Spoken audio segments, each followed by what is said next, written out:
तो सभी स्टूडेंट्स का टॉप क्लासेस में स्वागत है और मैं बायोलॉजी टीचर रजत सिरमेल आज आपको एक टॉपिक पढ़ाने जा रहा हूं जो कि बहुत ही इंपॉर्टेंट टॉपिक है और बहुत सारे बच्चों को कंफ्यूजन होता है प्लांट फिजियोलॉजी में, प्लाज्मोलिसिस में, डिफ्यूजन प्रेशर डिफिशियंसीज में, टर्जिट सेल में, फ्लैसिड सेल में। इस तरह से कुछ चीजें मैं आज इस वीडियो के से मैं आपका कंप्लीट कराने की कोशिश करूंगा। और देखिएगा यहाँ टॉपिक लिखा हुआ है प्लाज्मोलिसिस।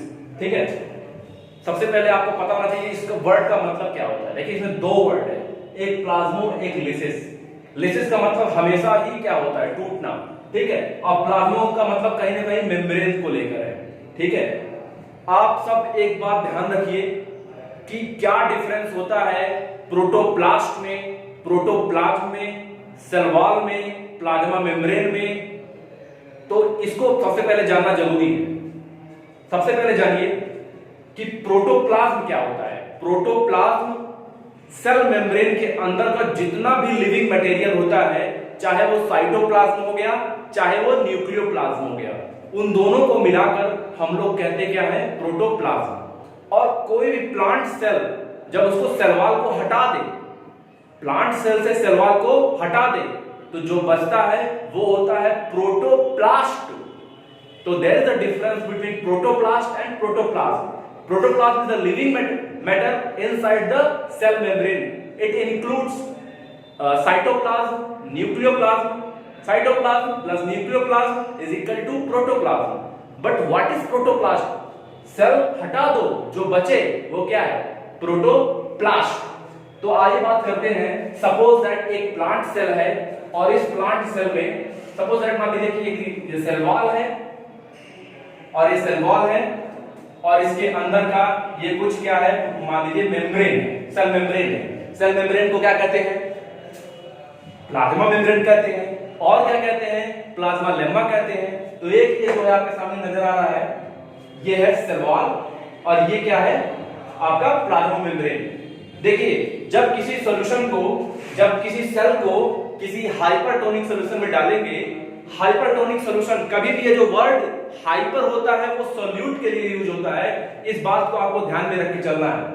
हाइपर का मतलब क्या होता है, सॉल्यूट. देखिए बाहर का सॉल्यूशन कैसा है, हाइपर है. सॉल्यूट का कंसंट्रेशन क्या है, ज्यादा है. जब बाहर सॉल्यूट का कंसंट्रेशन ज्यादा है तो वहां पर क्या होगा, वाटर पोटेंशियल क्या होगा, कम होगा. तो होगा क्या, जब इस सॉल्यूशन को कभी भी इस तरीके के किसी ऐसे सेल में डालें जहां पर वाटर पोटेंशियल क्या हो जाएगा, कम हो जाएगा, और यहाँ का वाटर पोटेंशियल क्या होगा, ज्यादा होगा, तो पानी का लॉस कैसे होगा, पानी का लॉस यहाँ से यहाँ होगा. ठीक है, तो जब पानी का लॉस, ये जो पानी है इसके अंदर का जो वाटर है वो कम होगा, चूंकि हाइपरटोनिक सॉल्यूशन है.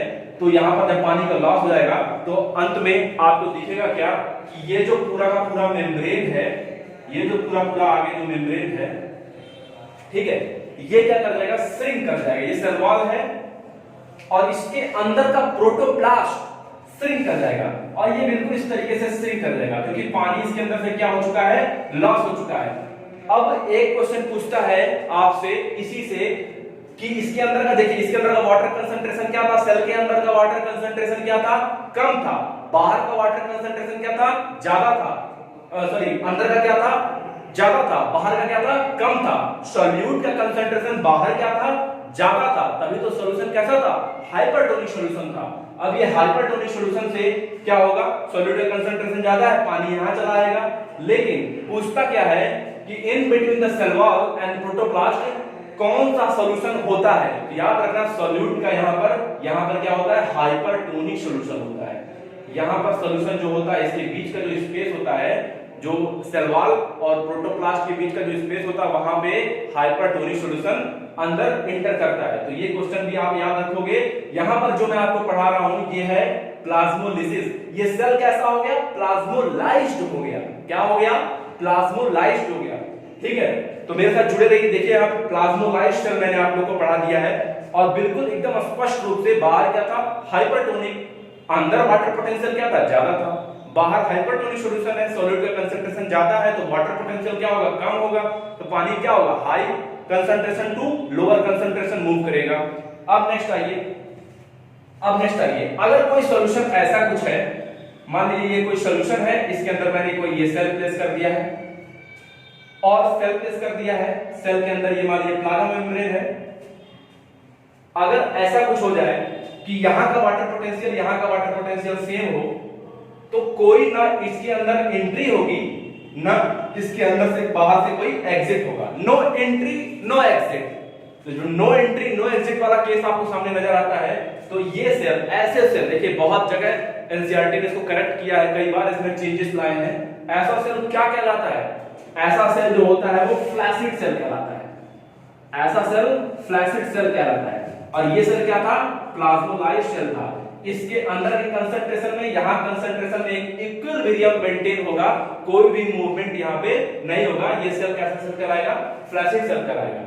ठीक है, तो ये जब ऐसा सॉल्यूशन हो जहां का कंसंट्रेशन दोनों तरफ का बराबर हो, जैसा आइसोटोनिक सॉल्यूशन हो, आप एक लोअर क्लासेस में आइसोटोनिक हाइपरटोनिक पढ़ाते हैं, तो वो भी आप याद रखो इस बात को कि हाइपरटोनिक में सॉल्यूट का concentration out of the cell ज्यादा होता है, आइसोटोनिक सॉल्यूशन में दोनों सेल और बाहर के कंसंट्रेशन क्या होते हैं? सेम होते हैं, एग्जैक्ट होते हैं। तो कोई भी no entry no exit, equilibrium वहां पर मेंटेन होता है। ठीक है, अब नेक्स्ट आता है आपका कि अगर आप किसी सेल को किसी हाइपोटोनिक सॉल्यूशन में प्लेस करें, हाइपोटोनिक सेल मान लो इसी सेल को मैं लाया, इसी सेल को यहां पटक दिया, दो दबाई पटक दिया, मैंने लाकर इसी प्लाज्मोलाइज्ड सेल को लाकर यहां पे पटक दिया। अब पटकने के बाद होगा क्या? ये हाइपोटोनिक सॉल्यूशन है, मैंने इस सेल को लाकर यहां पे पटक दिया जो जिसमें प्रोटोप्लाज्म श्रिंक कर गया था। जब हाइपोटोनिक सॉल्यूशन है तो यहां पर हाइपो मतलब कम, सॉल्यूट का कंसंट्रेशन सॉल्यूशन में क्या है? कम है। जहां प्लेस किया गया है सेल, तो हाइपोटोनिक सॉल्यूशन में सॉल्यूट का कंसंट्रेशन चूंकि कम है, वाटर पोटेंशियल क्या होगा? ज्यादा होगा। प्योर वाटर का तो वाटर पोटेंशियल ऑलरेडी बहुत ज्यादा होता है, वैल्यू होती है 0। तो वाटर पोटेंशियल यहां कुछ भी हो बट इसकी वाटर पोटेंशियल क्या है? ज्यादा होगी। तो पानी यहां से यहां मूव करेगा। कहां से कहां मूव करेगा? बाहर से अंदर की तरफ मूव करेगा और ये सेल क्या हो जाएगा? फूल जाएगा, फूल जाएगा, बस्ट नहीं करेगा। याद रखना, प्लांट सेल बस्ट नहीं करता। प्लांट सेल के अंदर का जो भी कुछ होगा पानी उसमें भर जाएगा हाइपोटोनिक सॉल्यूशन प्लेस करने के बाद, और ऐसा सेल कहलाएगा टर्जिट सेल। टर्जिट सेल कहलाएगा। इससे सेल को हम लोग कहते हैं टर्जिट सेल। पानी गया ज्यादा, पानी हुआ सेल के अंदर ज्यादा और गया वो फूल, बढ़ गई उसकी टर्जिडिटी, बढ़ गया उसके अंदर का टर्जिट प्रेशर, तो सब कुछ इंक्रीज कर गया बट वो बस्ट नहीं करता है, क्योंकि यहां पर मौजूद होता है सेल वॉल, और सेल वॉल का फंक्शन होता है वो रिजिडिटी प्रोवाइड करता है, स्ट्रेचेबल होता है। ठीक है, नॉन लिविंग मटेरियल होता है ऑब्वियसली, बट कोई बात नहीं, ये फंक्शन भी याद रखना। ऑप्शन में या कहीं भी ये फंक्शन लिख देना, सेल वॉल की वजह से सेल बस्ट नहीं करता है। ठीक है, जितना इनटेक करना रहता है, क्योंकि सेल वॉल क्या होता है? परमिएबल फॉर ऑल, कोई भी आओ कोई भी जाओ, परमिएबल फॉर ऑल। तो यहां पर ऐसा सेल क्या कहलाता है?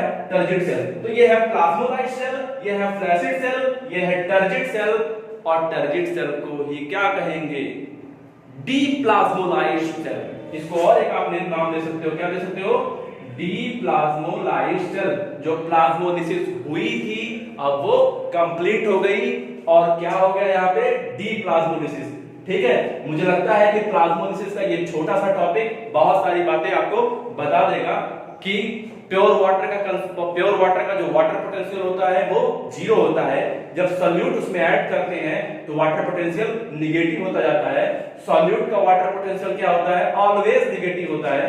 तो इसी तरीके से सॉल्यूट का पोटेंशियल और वाटर पोटेंशियल के बीच का रिलेशन, ये प्लांट वाटर रिलेशनशिप के बीच का एक रिलेशन है प्लाज्मोलिसिस, जिसमें आप पढ़ते हैं एक बार हाइपरटोनिक सॉल्यूशन प्लेस करते हैं, एक बार आइसोटोनिक में प्लेस करते हैं, और एक बार आप हाइपरटोनिक प्लेस करते हैं। ठीक है, मुझे लगता है आपको मेरी बात समझ में आ गई।